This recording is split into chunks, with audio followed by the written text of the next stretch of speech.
Hi everyone, this is Erica from Confessions of a Homeschooler, and today I have a new unit study for you. This one is on Peter Pan, and we are using the Classic Starts version for this. This is great for younger readers, and it's a fun adventure story as well. So if you want to see the inside of this lap book, stick around and I will be right back. So here is the front cover, and it comes with a fun picture for your students to color, and this is just a trifold lap book. I will have the instructions in the information bar below. And as you can see, this has 17 chapters, quite a few mini books. There's one mini book per each chapter, and then we had to do this extra flap up here. So it's just a half a file folder cut and then taped along this edge right here. We have one coming off. And this one has, like I said, it has 17 chapters, and it also includes a vocabulary unit so that your students can learn some of the words that they may be not as familiar with prior to reading this story. It's a great way to build their vocabulary and help them understand the story as they read through that.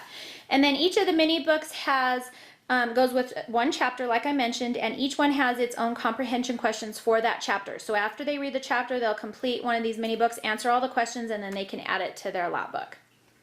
And then if you fold this up and flip it over, on the back side you'll see the reports. This also comes with it, and then this is just held in a little pocket. This is a half a file folder taped along the edges, and it just makes a nice pocket to store your reports. Each one comes with a prediction worksheet where students will take a look at the cover of the book and just try and predict what the story is about, maybe where it takes place, and how they think that it might end. And then when they're done reading, they can go through and compare what they did on that report to what actually happened to the story.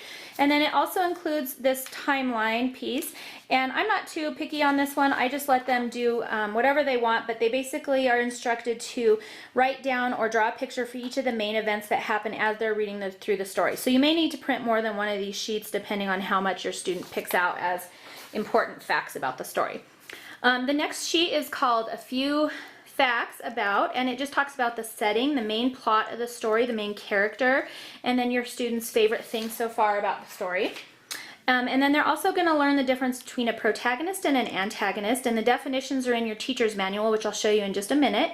And then they're going to talk about the issue that is happening in the book, and then the possible solutions and what the outcome is.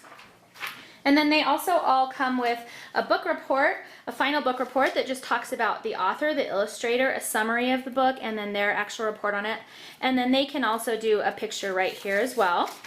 And then finally I've added in a book versus movie report, and this is just fun if you can get your hands on a DVD version of this and just compare and contrast the book with the video and just see which your students prefer and why, and what they think about the characters that are chosen to play the various characters in the story. So that is the report.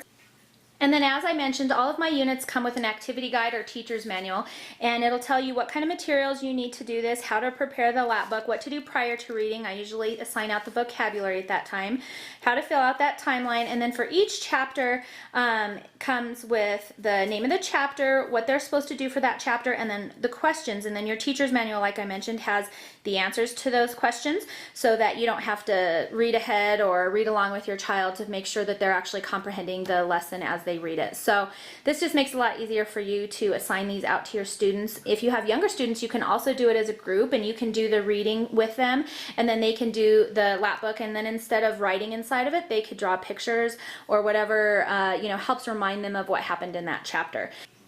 So that is our Peter Pan lap book and unit study. If you have any questions, feel free to email me at erica@confessionsofahomeschooler.com. You can also visit my website at www.confessionsofahomeschooler.com. So I hope you enjoy this unit, and I will see you next time.